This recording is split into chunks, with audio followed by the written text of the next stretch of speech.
Welcome to Middle Fingers Up. I'm your host, Kieran, and today we are talking about grief.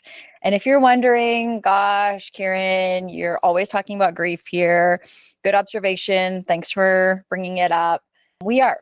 And I just want to take a moment and say we have a lot of conversations about grief here on MFU, and we do it with intention and purpose. And here's why. Because we see grief as a relationship that we're building, and it's not a problem to fix or something that eventually just disappears.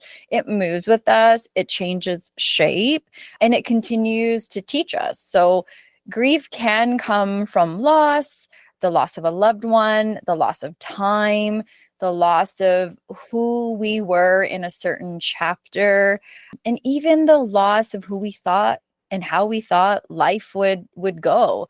But I guess even when those things are gone, we're not, and we're still here. And grief will continue to show up while we are still here. It'll show up in the way we love. It'll show up in the way we parent. It'll show up in the way we pause when an old photo reminds us of that time with that person, or it'll show up when a song hits differently. And I think that's why we keep talking about grief. That's why we keep exploring the different angles. That's why we feel repetition is important, because grief is not just about what ended. It's also about what remains. And in sharing how it lives in us, maybe we can learn to carry it with a little more grace. And today we're continuing this conversation with someone I love a lot. And I know you guys had a lot to say after she was on episode 128. And she had named it Give Yourself Grace. Reshma shared her journey after losing her husband to suicide and how she had been navigating the loss of her husband alongside her 3 children, and also finding her way back to herself. Today, actually, before I even get into today, I just want to remind you, Reshma is a mindfulness coach. Through her lived experience with loss, she's been helping others navigate grief through mindful healing. And most recently, she has completed her, I guess I'm going to say trauma-informed yoga certificate, but I know she'll speak to that in a little bit too. And so today we're hoping that we can share a little conversation with you all about how that relationship with grief evolves, how it shows up differently for different genders, for men, for women, and how it hits South Asian women who are trying to break generational cycles, and how many of us have been taught about what grief's been about. And then I feel most importantly, what it means to raise children in this new awareness, in this cycle breaking era that we're all in. So take a breath, settle in. Don't leave just because you're hearing another conversation about grief. Show up today with what is it about grief that gets you? Show up with curiosity. Show up with your own questions. Let's get into it. Welcome, Reshma. How are you today? I'm good, thanks. Thank you so much. That was such a beautiful message about grief and what it means and how it changes. So I appreciate that. Shall we get into it? Yeah, let's do it. Okay, so last time you shared your story of loss, of love, and grace. How are you arriving today? Like, what's going on in your world today since the last time we spoke? Oh, yeah. I'm arriving probably a lot more settled and more sure of myself and my purpose and my direction. And like you mentioned earlier, I just finished my 200-hour yoga teacher training program here in Irvine. And I'm trauma informed. That certificate I got earlier in the year. And I'm also certified to teach kids. So I feel like at this point, not just lived experience helps my work, but now I have all the training behind it too.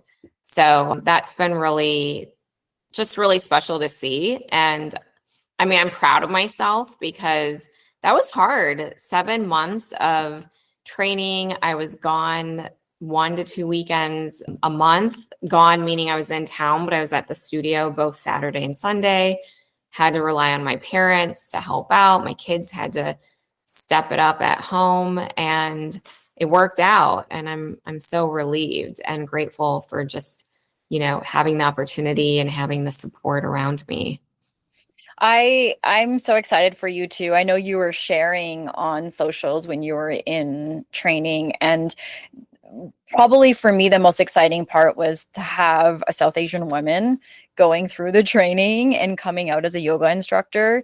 Oddly enough, we don't see enough of Mhm. people like you and I running those classes. And I think a lot of our community has been questioning why and what that's about, as the Western world has sold this concept of yoga to us. So thank you for going and completing that for us, as well as the part about teaching kids at a young age how to move and how to connect body and mind. I think huge, and just stretching and the longevity and when it comes to health as we become adults. And usually it's not a workout we need, it's a stretch that we Yeah. need. So I Mhm. think getting that going early on and preparing kids for this life that is going to bring grief, it's going to bring loss, it's going to bring some tough times, and how can they stay connected to their mind and body is so amazing. Any feedback that sort of come out of the training? Any interesting facts or findings about yoga and kids that maybe people listening and part of this conversation today wouldn't know about? Yeah, I think it just generally speaking, yoga is so much more than the asanas, the movement, the poses. And going into it, I didn't even realize how little we'd focus on the actual movement.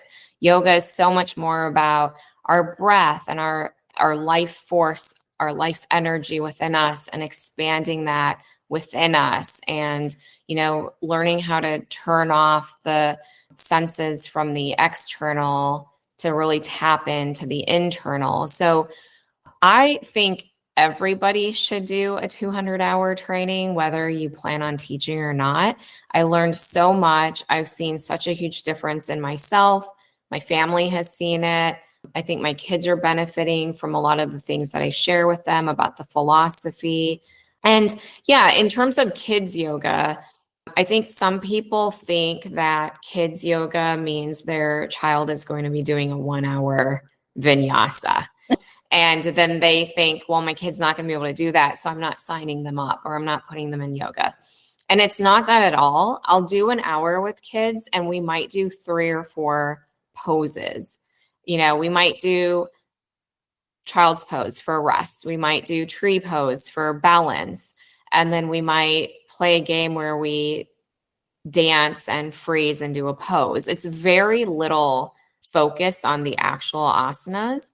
And it's more about just, like you said, connecting mind, body, heart through the use of our breath, like learning how to use our breath to bring our minds back to the present moment and to check in with ourselves, with our feelings, how it's showing up in our body. So far, the few families who have trusted me with their children have seen the benefits of it.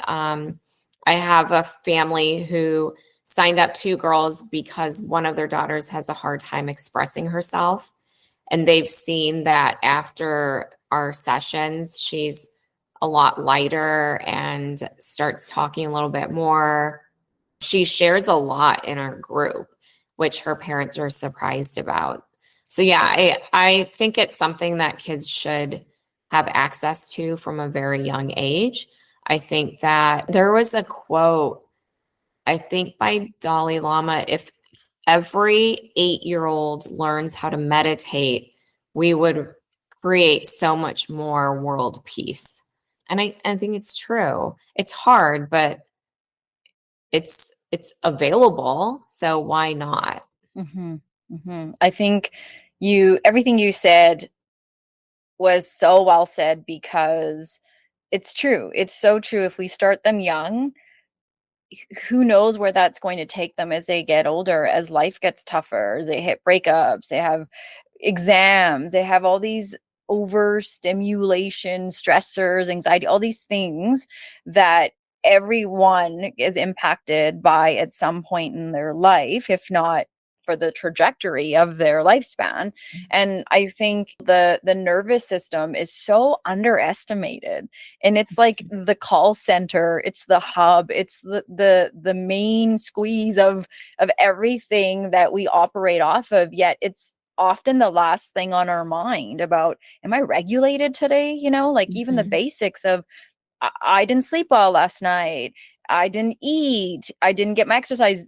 I did, so meaning as an even movement, what's that going to mean for me throughout the day? And am I preparing for the evening when I'm going to come home from work and be around my family? And I think we just get, and I don't know if it's we allow or we've been conditioned. We can say it however, because everyone's got a different story, but we've just put so much of that on the back burner, and then we're going and going and going, and all of that is impacted through addictions, through violence, all these things Mhm. that we're like, oh, why is that person more violent than the other person? And I just think if we pause for a moment and go back to the basics, I agree with you. There's so much that we as adults, so much our kids would gain if we would just take that time for ourselves, and Yeah. doing the most simplest basic thing of morning yoga, whatever it is, just movement, and understanding how that nervous system impacts how we move throughout the world. I'm going to see the world very differently today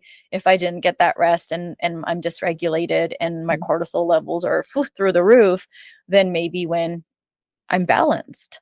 Yeah. And I think you said it so truly that we don't give ourselves enough time to pause. I think that it's in the transitions that we're able to heal. Hmm. And I say that because I myself have noticed that I can go. And then when I go to my room and take a break, turn on some meditation music and just let myself feel, I more often than not will cry. Yeah. And it's release. It is release. People try to stop themselves from crying, but it's the most natural way to release emotion. Movement moves the energy of emotion, which is great, but to really like release, your your body does it through tears. And I've noticed that about myself. And so I really believe that we need more time to just sit with our feelings and to just be still. Yeah. Absolutely. It's I mean, a shavasana is always one of the toughest poses, even if you just look at that with yoga, and people think, oh yeah, when we first start, we're like, oh, I can't wait to just lay there. But then it's like, try not to itch that scratch, or scratch that itch, or however you say Mhm. it. Try not to adjust the clothes or wipe the sweat, or these little things that get in the way of us to just be still. And that carries through, yeah, the day, where Mhm. distractions and life happens and whatnot. And fine, it's not possible every day for whatever reason, but at some point in the day, can we take a minute for ourselves and say, okay, like, what's going on for me? Where am I at? How am I responding to all of these things? What do I need? How is my environment impacting me? Like all these sorts of things that help us feel more successful and prevent accidents, prevent those silly arguments with our family members, and Mhm. or overspending, and the things that we end up doing to cope, using substances, having that glass of wine and that bottle. Then that, for me, it was smoking weed, right? Like you have a joint, but it's like literally all day every day, and where does it end? And these sorts of things start to add up, and I think it's because we're supplementing and we're trying to take the shortcut to get to wherever it is we're all trying to get to. And I think in a little bit, there was a couple of interesting studies that I was in preparation for our talk today. I was reading just about what happens when we connect mental health and grief and loss, and where we need to sort of shift as a community, as a society. So, but we'll get into that in a little while. So last time we talked about your experience in the loss of your husband with your kids, and you hadn't done this program with the yoga training yet. And Mhm. so I'm curious about, for you, and we're talking about the relationship of grief, it's evolving, and so how you are today with grief would be different than a few months Mhm. ago, a few years ago.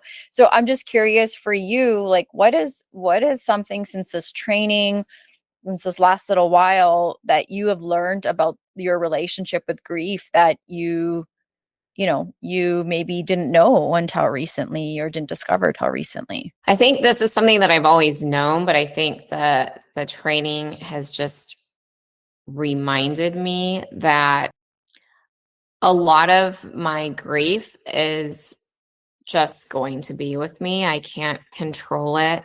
I can't fix it. And I shouldn't let it define me. So, in other words, I shouldn't judge it. Just let it be.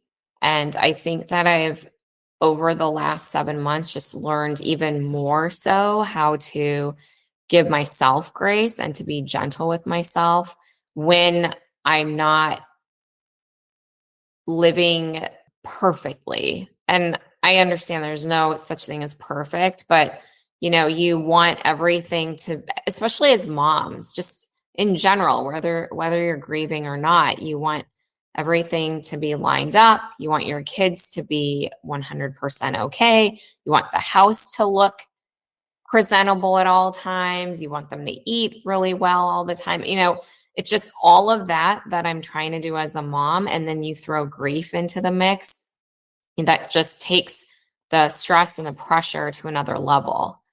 And I think that I've just learned even more so that all of that is really out of my control.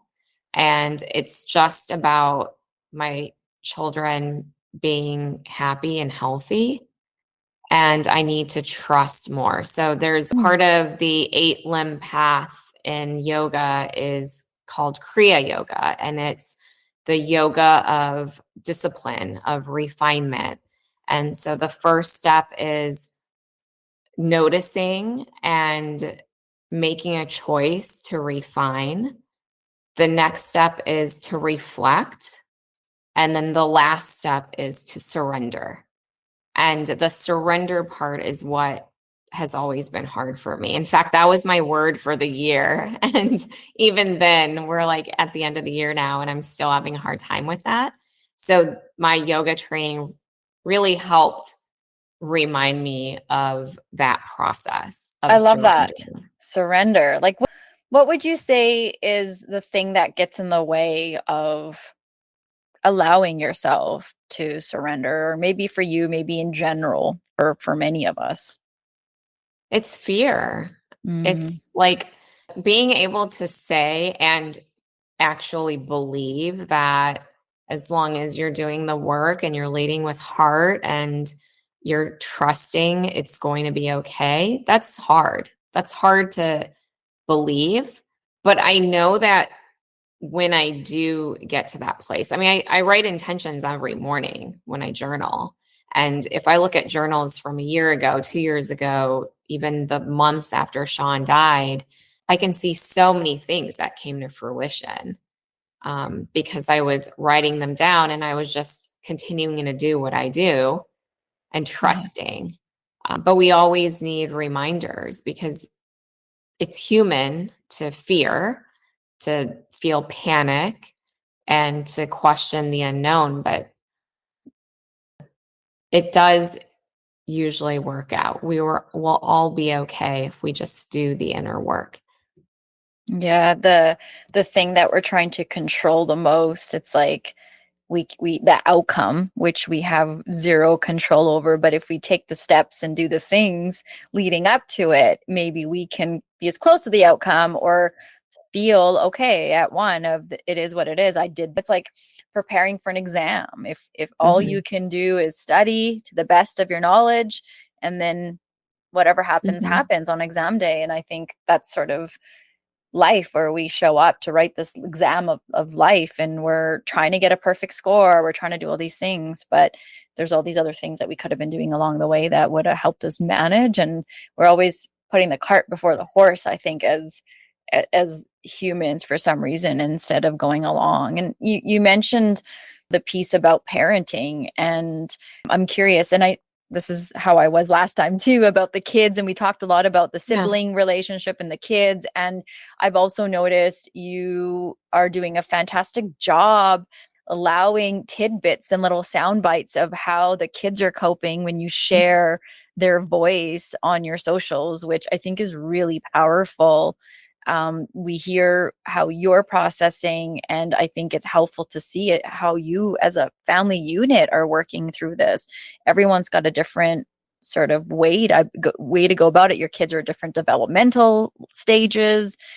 Even genders play a part. And so if you're okay, I'd love to chat a little bit about what you're noticing and the difference between raising your son who's going through grief and then raising your daughters who are going through it.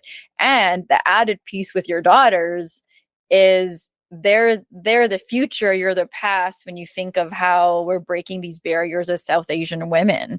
And so Hmm. I'm very, very curious about how that's going in your home. So have you been observing, I'm imagining you are, what have you been maybe seeing when you're observing the relationship between the three of them as siblings, managing and coping?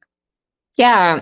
Well, I want to touch on just thank you very much for following and listening to their words and for the praise. I really appreciate that. And I wanted to point out that November is Children's Grief Awareness Month. So I have been very intentional about what we're sharing so that it does help other families who are grieving loss or change, transition, and having a hard time. I think a lot of times parents look at others, and I mean, we all do, right? We look at social media and then we think, why aren't we like that? Or, oh, wait, why isn't my child like that? And so I've actually really liked that each of my kids is so different in the way they speak, they grieve, they express their feelings. And it shows people who are following me that you might see my middle child who has really just been like she's the I don't want to say the good one, but she's the least difficult one to parent. And so some might see her and think, wow, she's so well spoken and even keeled and really has it together. But then there's my older one, my son, who expresses his grief and anger. And I get the calls from school about him, and he's the one who gets distracted by his feelings and feels unmotivated, right? And the younger one is all over the place. So I've liked that. I've had a couple people, they might see one child and then they'll reach out to me and say, oh my gosh, I wish my daughter would speak more. She's not speaking much about her loss. And then I can say, well, here, I have another kid who's like yours, you know? Yeah. What I've seen in them is, like I said, they grieve differently. Their healing modalities are different. The ones that they choose for themselves are different. How they show and share is different. But I think what has helped everybody across the board is just being present. Like what helps them, what they benefit from in our home is my presence, my love, and my support. And I am not a perfect parent. I wasn't before I lost Sean, and I'm definitely not one now. I forget things, I miss emails. I mean, it's hard. I'm a solo parent with three kids who are very busy. And so even then, my kids give me grace. Mhm. And I love that because I give them grace all the time. But I know because they tell me, it's okay, mom. I know you can't make it to this thing because you have to do this for the girls record the other ones, but I know you'll be at the next one. Yeah. And that takes so much pressure off myself because otherwise I would be trying to get everywhere and I would just be unhappy at the end of it. So I think they're doing well. It's not easy. It can get messy sometimes, but I think they are continuing to heal and they're starting to feel more comfortable in their story, Mm. in their loss, in what happened, and in sharing. I think my son had said recently, I'm more comfortable sharing about what happened because I've told the story now over and over and over. Yeah. And I would imagine that's like a parallel process for you as well. Mhm. And I even remember the last time when we had spoken about this, you had gone through the process of walking through the steps. And we, when we have something traumatic happen, we flee from it. We're like, oh, I can't. And you intentionally went through that so that you can be where you are today and Mhm. have a different relationship with it. And that takes a lot. And good for your son too to recognize, okay, the more I'm talking about this, I'm realizing my relationship with the loss of my dad is changing. And I was reading like a little article about children's trajectories with grief after parental loss, and literally, like, you just explained the whole study and your approach. This study followed children from the ages of 8 to 15, or 8 to 16, who lost a parent, and then they tracked them for several years to understand how grief evolved during their developmental phases, as they were dealing with the death, and so what emotional support looked like after the loss of this parent.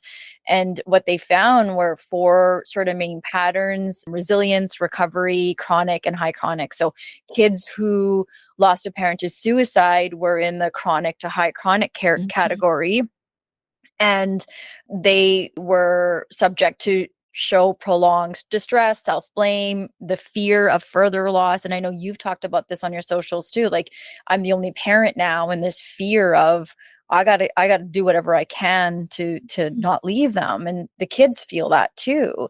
And Mhm. the biggest thing that they noticed for these kids in the high chronic categories, like your kids would be, was, okay, look, traumatic events happen to every single person. And when we're talking about kids, it's it's not necessarily the event itself, it's what happens after. Mhm. And you talked about this in the last episode of, like, I needed to deal with my stuff so that Mhm. I can help my kids, because it mattered.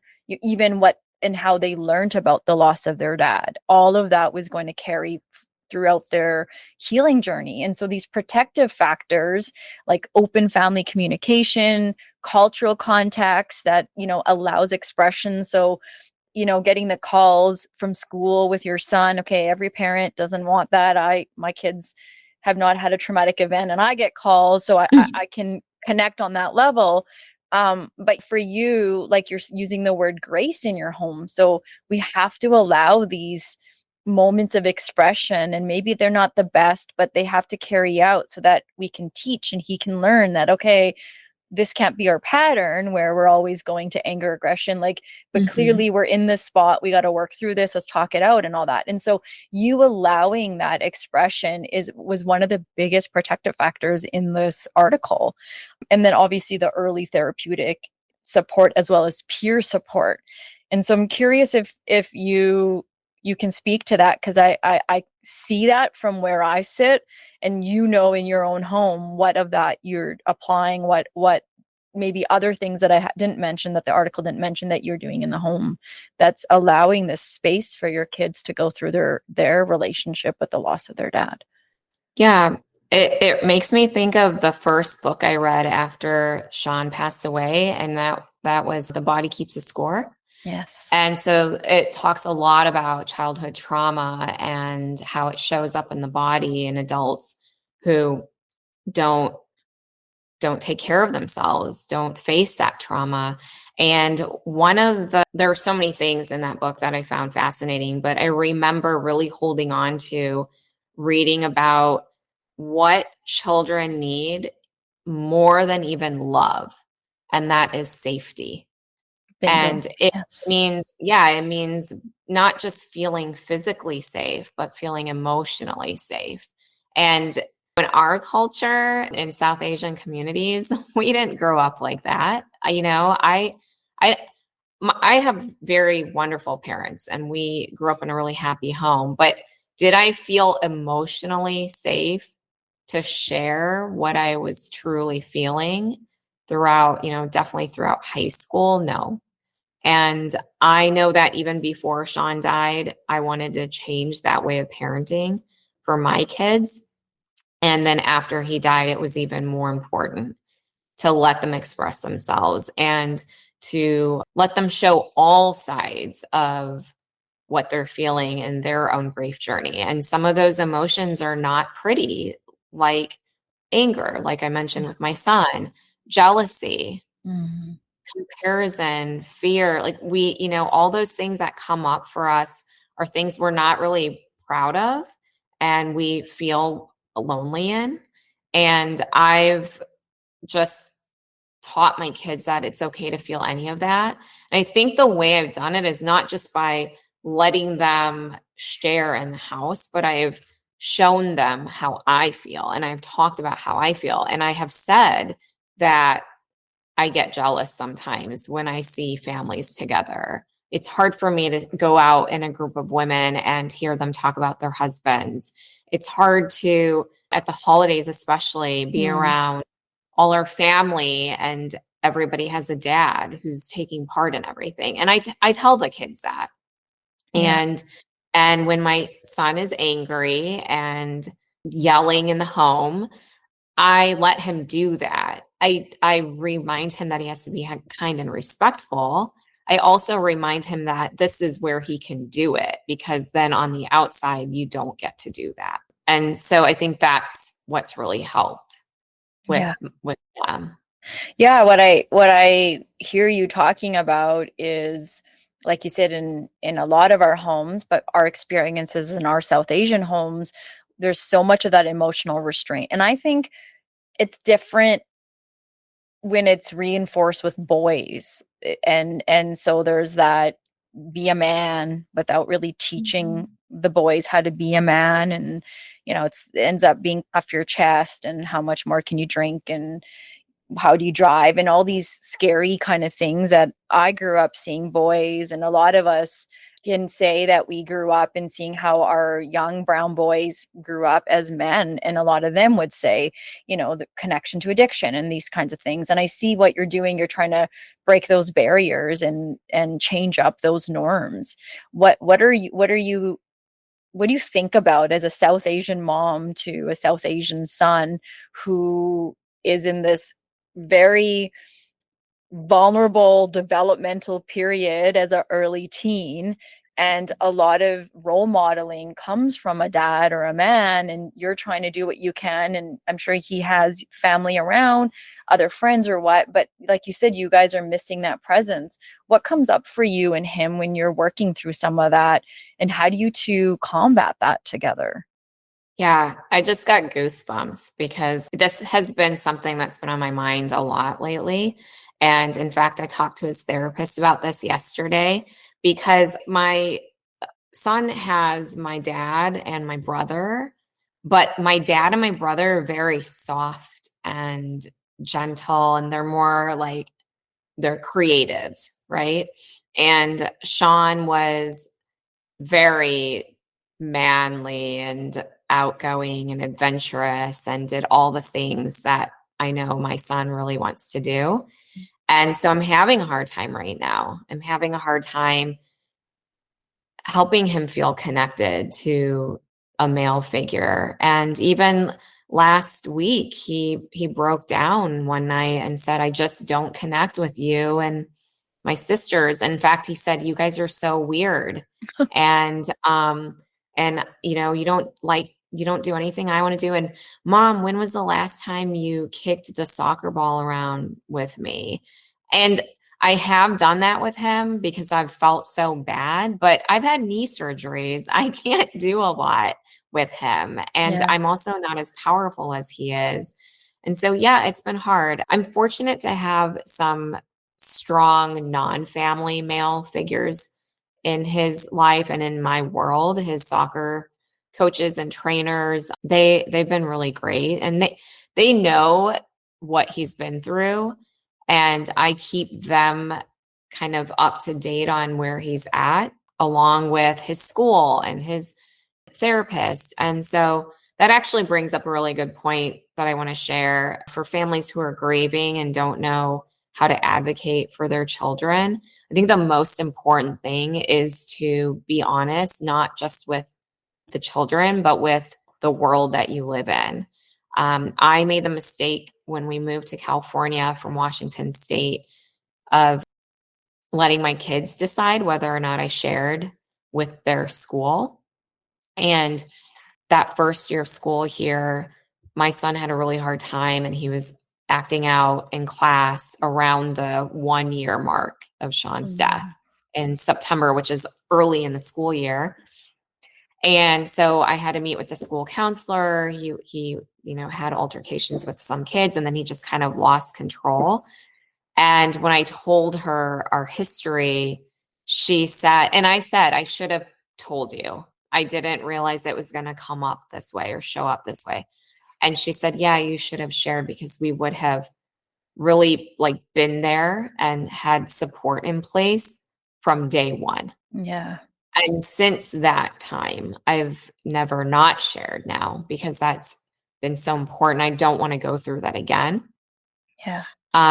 So just sharing and connecting with our community has given him the extra support and connection that he's been missing out on. But I don't think he'll ever feel that again. I can't even say I think, I know he'll never feel that connection again Yeah. that he did with dad, right? Oh, I appreciate you sharing that. And like, I'm always so grateful for how vulnerable you are with, look, this is the way it is. You're not sugarcoating it. You're not making it look pretty and wrapping it in a bow of like, you're truly, truly role modeling that it is a relationship.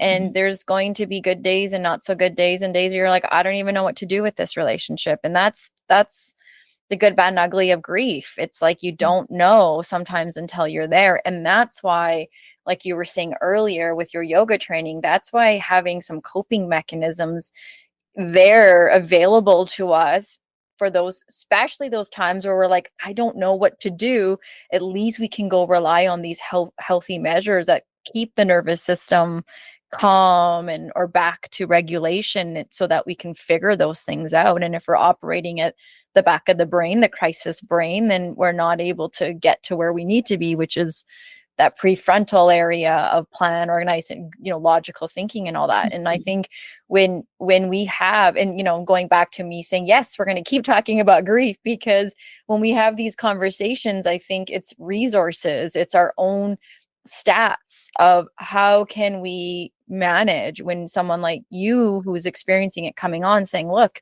this is a reality for us. And I was saying this to you earlier, like there was this little policy paper that argues, and it was set for Canada, UK, and Australia, grief as a public health issue. Mhm. So you and I come from a community where collective approach is often the way it goes. However, it's a double-edged sword, because a lot of our households are all about the silence part and just dealing with it on its own. But the policy is asking for healthcare systems to understand that we can't treat grief as an individual matter. And if you're a therapist, if you're in the medical world, we have to look at outside of the person, and where's the collective, the strength, the people, the community, because that's the only way that you are going to get through something so traumatic like a loss, a particular loss of a loved one.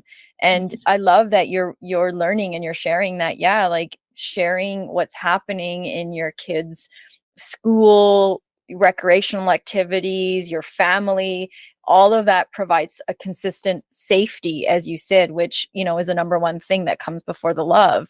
And if Mhm. if your child has an outlet, like a coach at soccer, or feeling there's a comfortable person at school in the day that they can go to, that's going to help their process of working through. And you can't do it all. Like, your Mhm. mom, and you still have to get mad at you didn't do the chores and the things that our kids, don't like us for, and you can't be the one person. And so I think you should feel really good about the fact that you're leaning on other people and other parts of the community in the best interest of your kids. And I appreciate you sharing that. Yeah, okay, fine. You didn't know that. Many of us wouldn't think to, you know, Mhm. update the school and these kinds of things. I think the kids, probably the busiest part of their day, and the thinking, and the level of awakeness, all of that is happening while they're at school when we're not there. And so it when you talk about it, yeah, it totally makes sense that we'd say, hey, school, by the way, we had a rough night, or this is what our journey in our household is. So since sharing that, do you feel that, or would he say, your son say, that that's been helpful for him, that he has people at school that are there for him? Or does he feel like people look at him different now? Mhm. And No, I think they're happy that I've shared. And now he's in a new school, middle school, and well, he's in the second of the 2 years that middle school holds here. So yeah, he's happy. And it's also because I've shared that with the school, the mental health counselor and another counselor are really good about checking in with him. And then at the school this year, they started a boys group. oh, The counselor's office started a boys group. And so he's part of a boys group that meets on Thursdays to talk about what they're going through and to learn about coping mechanisms and share if they want, and just feel like, okay, there's a group of us who are going through something right now.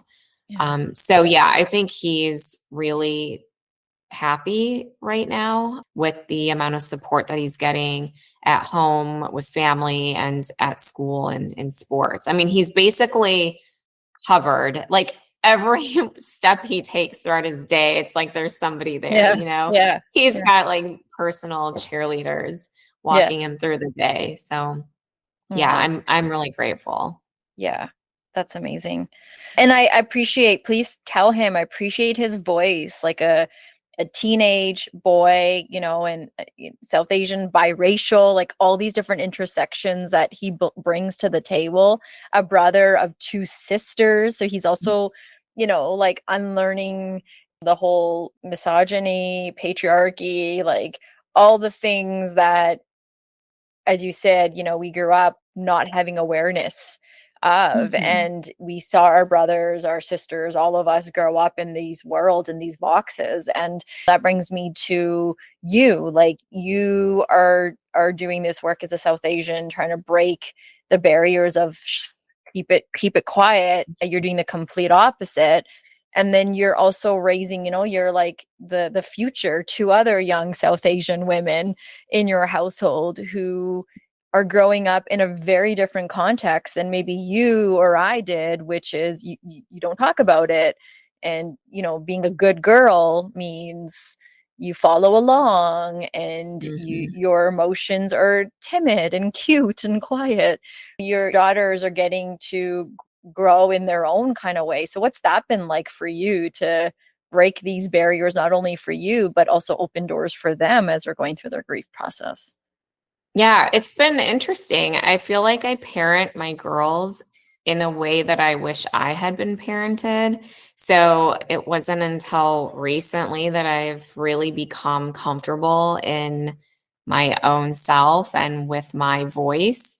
And I truly trust that my voice is valuable and it should be heard. And as long as I'm leading with heart, the words will come and the message will come across, and it'll be, and then by the time it's like surrender, right? By the Yeah. time you get your message out there, people are going to like what you have to say and people are not going to like what you have to say no matter what you say. So I kind of parent them that in that way. I teach my girls how to set boundaries with people, how to advocate for themselves.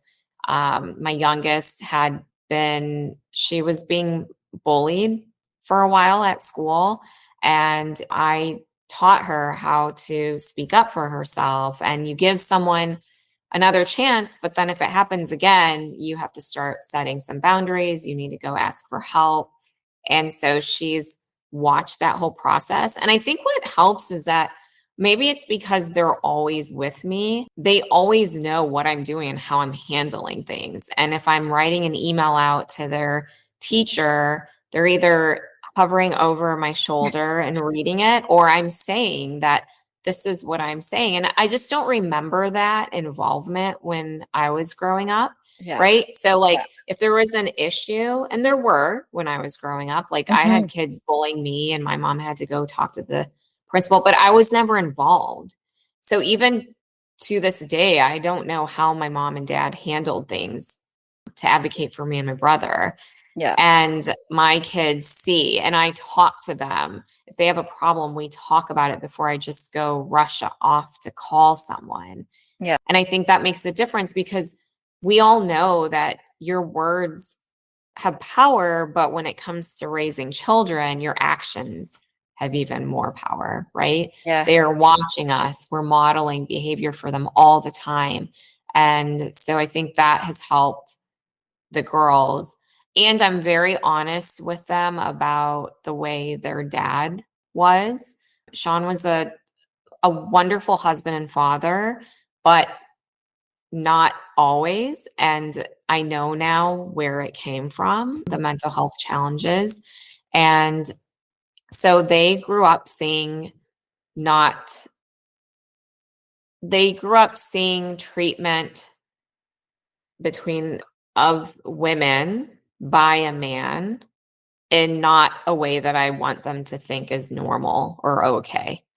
And I know I'm not being very eloquent there. I'm just trying to get the thought out. But No, I know. You're talking um, about misogyny and you're talking yeah, about this patriarchy and sometimes we feel like we're letting our partners down or the men in our lives down when we openly talk about it because we also see the great sides and them trying to make the efforts in these things, but like they're also raised in the era where that is how it was translated over to us and our mothers and everything. And I think like that's got to be challenging, and you don't want to speak ill of their father who's no longer here, but at the same mhm, time, are these things that you would have shared with them at some point regardless as they're going to start dating and meeting partners of their own. And so it's like it's complicated, but it's yeah, also necessary because you have to think about them and mhm, like you said, the resources that we weren't given or weren't really acknowledged, and we're yeah. learning it the hard way as we get older. And don't you find that exhausting sometimes, like you're parenting little Reshma at the same time you're parenting your kids when you're breaking these barriers, like, oh, I guess I should go talk to little me and say you didn't get this thing that I'm giving my daughters, so you're Yeah, okay over here, I'm giving it to you now by giving it to them. And it's liberating and it's exhausting, and you're like, because a lot of times our for us we're doing something for the first time in the world of parenting if it hasn't been done with or for us. And so it's mhm, so surreal sometimes. yeah. It's surreal, it's exhausting, but it's also empowering, Yeah. to think that, okay, well, now this is how I'm living my life. I am protecting my peace. I am setting boundaries. I do feel comfortable saying no. I'm fine with taking breaks and resting. And while I do that, I'm teaching my kids to do that too. So there's a lot of power in that. Yeah. Yeah, it's like rebellion, right? When it comes to thinking of rest. And sometimes I see my teenager with the blanket on the couch, half nap, half watching something, and there's this part of me that's like, you got to go get up and do something, and you can't be lazy. And then there's that other part of me that's like, oh no, that's just the dialogue that you grew up with, and society has taught us as well that you got to be productive and go and go. And he's being so productive by giving himself time to just chill and he Yeah. should, he's likely processing his weekend and his interactions and whatever is going through his mind, and he needs that. And sometimes it's like hard to balance that because, like I said, we're figuring it out as we go. But like you said, it's empowering when you see that happening, when you get to the other side and you're like, high five to myself for not losing it over something that maybe we grew up with seeing, where people overreacted, and there wasn't the safety to just make a mistake. And I think that's a big learning curve for us when we're parenting our kids. It's like these kids have to learn through their mistakes. Hmm. We have to allow them character building. Yeah. So a little bit of what we're talking about when you're sharing parenting the kids and the different ways that parenting your son versus your daughters, and all three of them, they're their own people. And I think that's another thing that we're learning is sometimes we grew up with being parented the exact same way, but what my brother needed versus what I needed versus Oh, what my yeah. sister needed were different. And it's also hierarchy, the oldest, the middle, the youngest. And so I'm sure you're learning that as well with these guys and what, where they're at. But then there's also this piece about mental health. And we've been kind of talking about it as we've been going along, and I thought maybe we can move to the connection of grief and mental health. But before we do that, if there's anything you wanted to leave with parenting your kids, whether it's through grief or just in general as we're learning about breaking barriers, if there's anything else that comes to mind before we move to grief and mental health. Yeah, I guess the only other thing I would add about raising kids in general and also kids who are grieving is to sometimes just let go of control and let them lead the way. I think that when we do that, we end up learning so much from them. I learn from my kids every day, especially lately when I've had them sit and answer questions. And I don't tell them what I'm going to ask them. I tell them generally, like, we're going to talk about grief or how it shows up or losing your dad, but I don't tell them the specific questions that I'm going to ask them. So they're really on the spot answering some of these like heavy questions about their loss and their grief. And every time I sit down with them, I learn something new. I learn something new about them, the way they process, and then something that like I want to adopt and use for myself, or something I need to be more aware of in my day. And we don't do it a lot because we want to fix and we want to heal and we want everything, we want to protect them. But I think sometimes letting them lead the way is just as healing and protective as like us doing it ourselves. Yeah, I think that's so well said. Even if again we go back to our own upbringing, the kids were never meant to be seen or heard. You were a kid and you didn't have an opinion, and we had a lot of them. And if our Mhm. parents listened to some of them, maybe we would have had a different outcome. Mhm. And I totally agree with you. Like we are helping them by doing that, helping them figure out who they are and trusting that intuition that maybe not all of us, were allowed to trust either. And we very early on kind of were told, don't trust that, just listen to the adult, and the adult tells you what to do. And you share this, and literally yesterday there was like a situation between my younger son. He forgot to mention about a science project that was due over this little winter little reading break we had, and it was the day before he was back. And I learned through his friend who was visiting, who was like, oh, what do you mean you didn't do your project? So I got really upset, and I was like, okay, this is not okay, you have responsibility here. And so did the mom thing in front of his two friends. And my older son came up to me, and he came up to me when my younger son and his friends had left the kitchen. He came up to me privately, role modeled for me by gently saying, Mom, you really shouldn't have done that in front of his friends.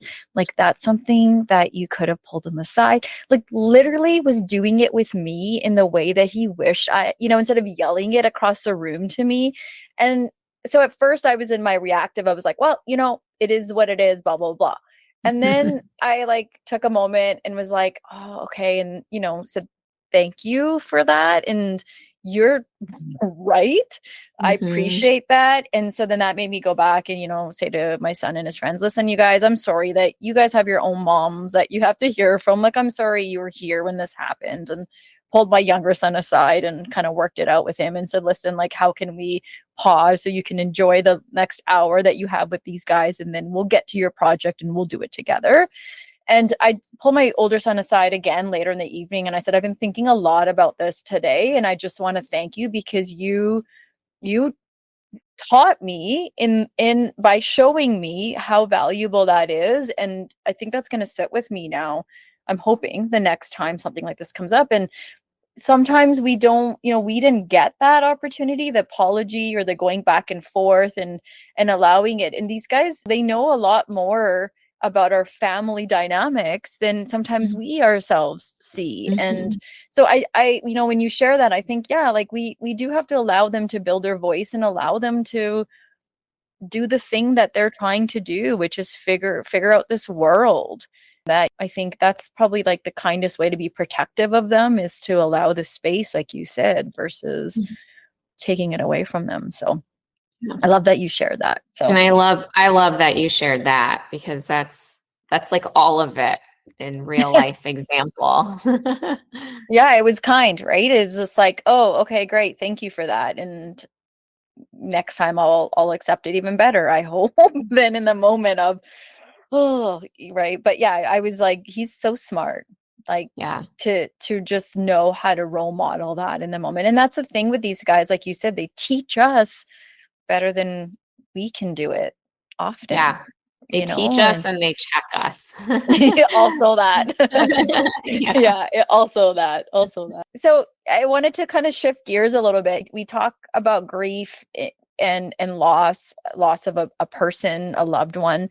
And then there's this like other part of grief. And you and I are around-ish the same age. And I would imagine you're probably in this state too. But like one of the things I've noticed in my own work, and definitely personally, is how tightly grief and mental health are connected. And so Mhm. it's like not just emotional, it's physical, it's spiritual, all of it. And sometimes it's even hidden behind anxiety, irritability, exhaustion.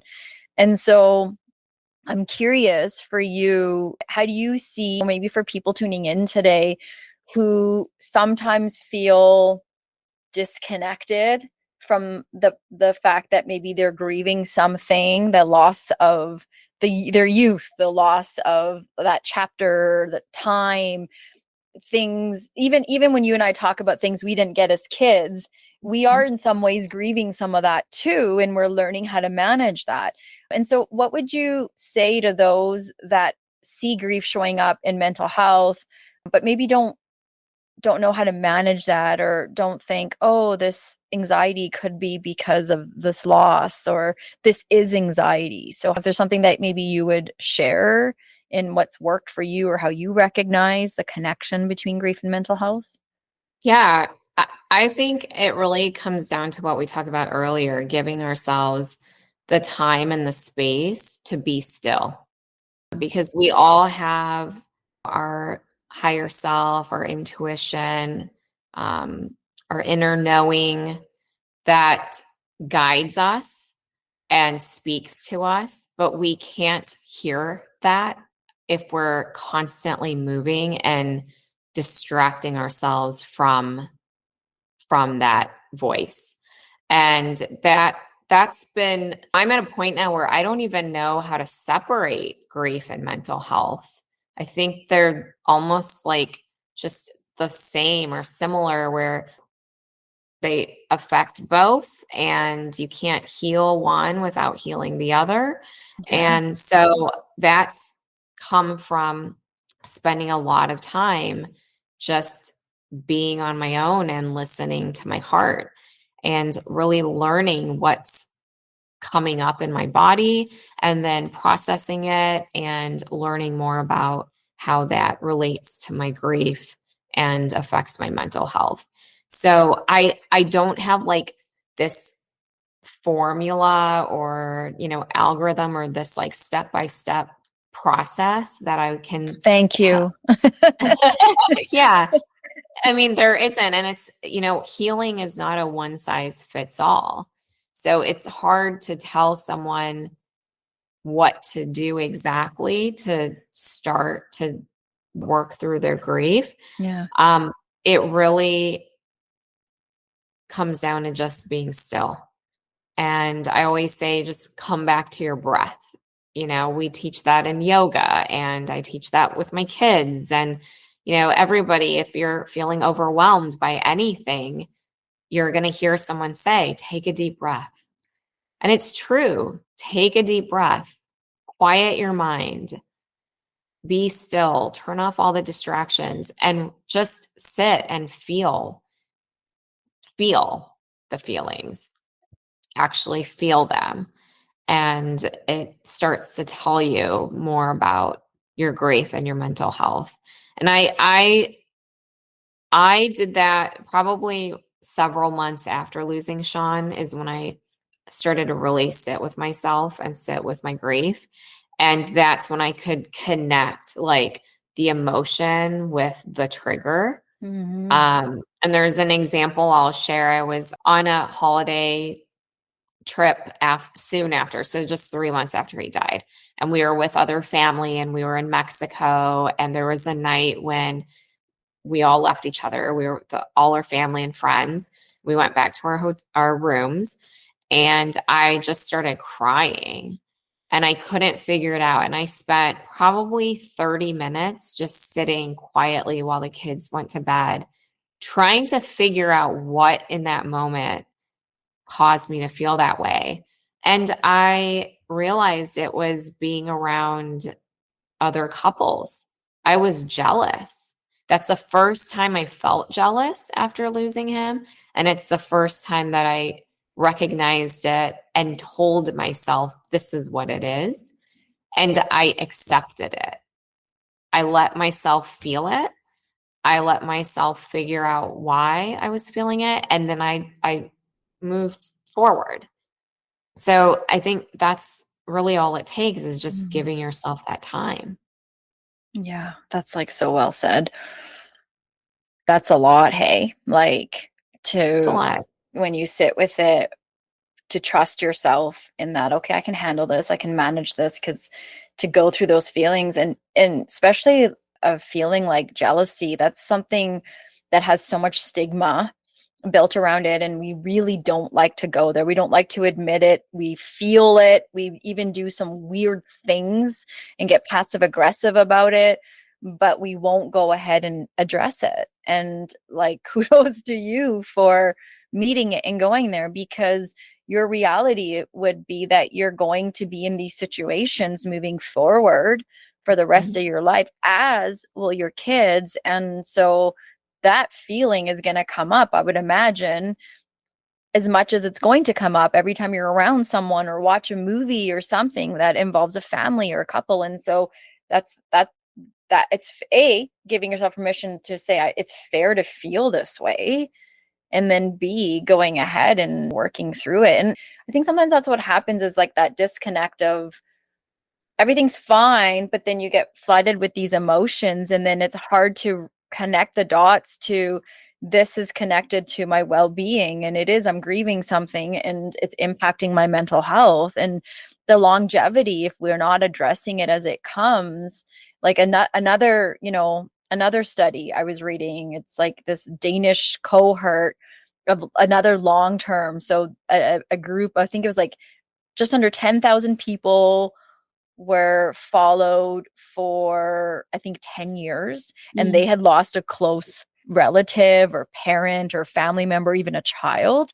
And they also examined their grief trajectories and how people evolved or didn't, and connected it to their mental health and physical health outcomes. And the people with high and persistent grief were twice as likely to die early. And they had higher rates of depression, anxiety, lots of use of psychiatric medications, And then many reported a long term of physical symptoms like fatigue, inflammation, chronic pain.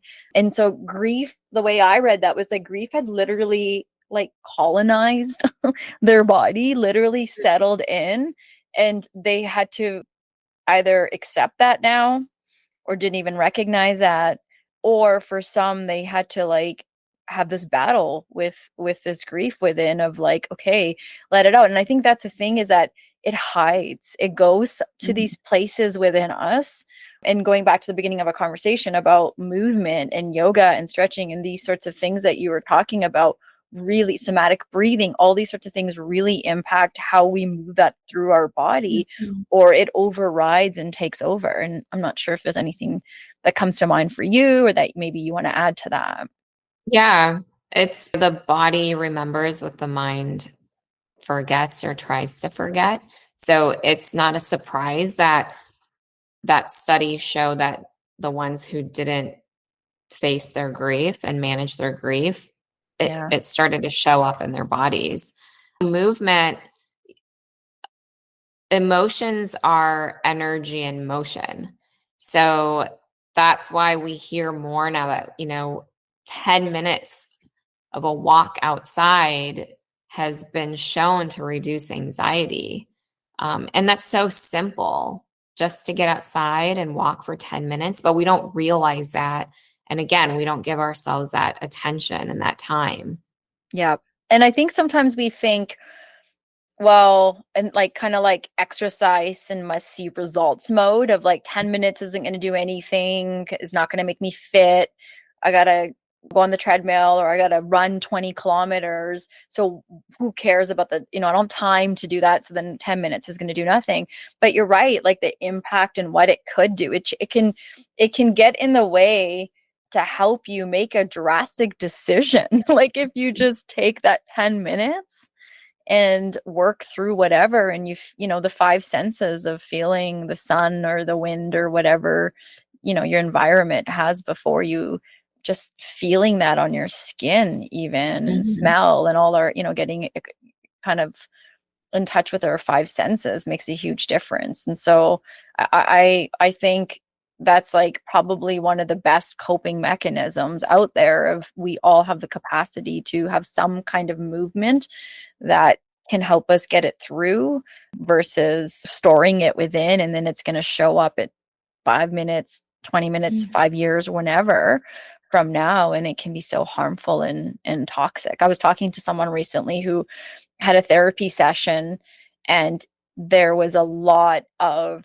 trauma that they had been holding for years of a particular incident that happened to them, and they started to open up about this in therapy, and we were talking about it, and they're like, isn't it fitting that I woke up this morning so ill? And they Mhm. physically were so sick and couldn't go to work. And we were talking about, like, those are the toxins literally coming out because you opened a door to address something so bravely, and your body is like letting it go now. And that those sick toxins, what you've been storing in for years and years and years. So no, yeah, no wonder you're so ill today. And then they're like, and now I have to have this like war in my brain about just allowing myself to lay with a blanket for the day and rest. Mhm. Right, because it's like automatic, I got to do something, I got to clean, or I got to do something, and I'm like, good luck. Yeah. Because that is the reality for so many. Just stay busy, stay busy, stay Yeah. distracted. Yeah, I actually I hold a healing circle for survivors of suicide loss, and we meet for an hour and a lot of us share. And whenever I start it with a breathing exercise to ground us, and then at the end I always remind everybody to take a sip of water and to get outside and move their body, because it is a lot. You're sitting and you're sharing and you're reliving. And then if you don't, a lot of us go from this to to the phone and then back again. And we don't give ourselves that transition time to Mhm. move that energy around. So yeah, it just sits in you then. So, and I do that too, especially after podcast conversations, I will immediately, like, that's what I'm doing today after we talk. I'm going to go to the gym, or I'll go outside and just like barefoot, get some sun on my face. Yeah, exactly. The transition that you brought up, that time is so, so important throughout the day to have moments of that. And another thing that you're right, we just go from one thing to the other, and then we're like, why am I so burnt out? Or Yeah. why am I not able to, cope with this basic thing? And I'm having such big feelings towards it. And so these are all signs. I just want to just sort of reflect with you for a minute. Like, in this last couple of years of going through this loss and working through it with your kids and learning about yourself, I know maybe this sounds weird, but where else to be It's weird okay. than I here? like weird. Uh, We're weird. but like, what would you say is something maybe you've gained from the grief and the loss of your husband that you wouldn't have otherwise? It's funny. I've said this before. I feel like my world has gotten so much bigger since I lost my husband. And I say that because I have now learned to value every single relationship Mhm. in my circle, outside of my circle, everybody that comes into my life. If we create a relationship, I try to give it as much attention as I can and really hold gratitude for that relationship and that person. And so we connect so much more with friends and family. There are so many times when I don't want to do something on a Friday night, but family or friends will invite us and I'll do it. And then, of course, you always go and you have a great time. But I've learned who my people are, and I've just tried to cherish those relationships a lot stronger. So I think loss somehow teaches you how to love harder Mm, and live lighter, right? And fuller. that's really well said. Maybe a thought for people with us today. Like, what do you want to leave with them on sitting with grief rather than running from it? Yeah. I mean, I think like as we've been talking, I've been reflecting a lot about what we talked about during our first conversation. Like that was months ago. And I'm like reflecting on my own growth since we last spoke. And it's just reminding me that grief is an ongoing journey and it's not a lateral one. There are Mhm. going to be highs and lows, and you just have to go with it. And every day, every moment, every anniversary or special date is going to look different. So I would encourage anyone who's listening who is on their own grief journey to once again give yourself grace, be gentle with yourself, and just know that healing is possible even when you don't feel like it is. It is possible because I feel like since I last talked to you and now I've done even more healing. I've done even more work and I've seen it in my kids. I see their lights are shining brighter too. Yeah, I think that's so well said. And I mean, for me, like an observation is last time Sean had a lot of space in the conversation. And today I hear the space shifting to you and the Mhm. kids and, your world and what you guys are making of it. And both, all is important, I would imagine. But what that tells me is that you guys are learning how to live with the loss of Sean, as well as learning to live with the fact that you are all here, and what's that world going to entail for the four of you. And I think, to me, like, that's huge because it's moving through the process and not staying in one place. And yeah, maybe it'll come up again. As you said, it's not linear last time, but I hear that in the way that I heard hope last time too, and I definitely hear it today, but I just hear like there's life to the four of you in a bit of a different way than maybe last time. And so I'm excited for you four, and the good, the bad, the ugly that you're working Mhm. through together. Thank you. Middle fingers up. Anything? Yeah, I don't know what I have to say today. Middle fingers up. What did we say last time? I think I did a middle fingers up to Just like, stigma around mental health. So I guess, well, I mean, you're the only host who's ever asked me that. I would say probably just to silence, just middle fingers up to silence. Let's share and keep sharing and listening. I appreciate that. I agree with you. Absolutely. Okay, my friend, thank you. Thank you for coming on episode 128. Thank you for coming on today.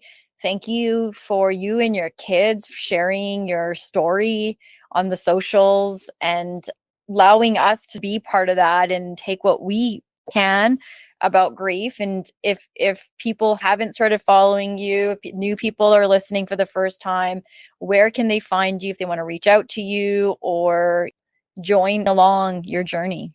Yeah, Instagram's probably the best place. So I'm sure you'll put that in the notes. They can reach me there. Perfect. And for everyone, we always say these conversations are door openers. We're just scratching the surface. This is why we keep having these conversations. Every time we show up on a conversation like grief, we're going to add to it. We're going to build from the last conversation. And we also understand that grief it's not simple. It's never the same for any two people. But maybe today, talking with Reshma reminds all of us that it is possible to be compassionate. It is possible to build courage from the process of grief, and we can do it all with intention and purpose. And it's not just about what we've lost, it's also about what we carry forward. And Mm. there's love, there's lessons, and a whole lot of awareness. So if you have thoughts about this conversation, if you have questions, you know where to find us. We always want to keep that door open and build off of these conversations. So thank you so much, Reshma, for coming on. Thank you to everyone else for being part of this conversation. Any last words before we say see you next time? No, I just want to tell you I'm really grateful for you and our friendship. And I just love that you are holding space for such real conversations. It's so needed. Oh, I So well appreciate that. done, you. Yay, thank you. And please, I know I've never met them, but send my love to your kids. Tell I them that I will. learned so much when they shared, little tidbits of their story, and I hope that they keep doing it. Oh, thank you. I'll tell them. Awesome. Thank you.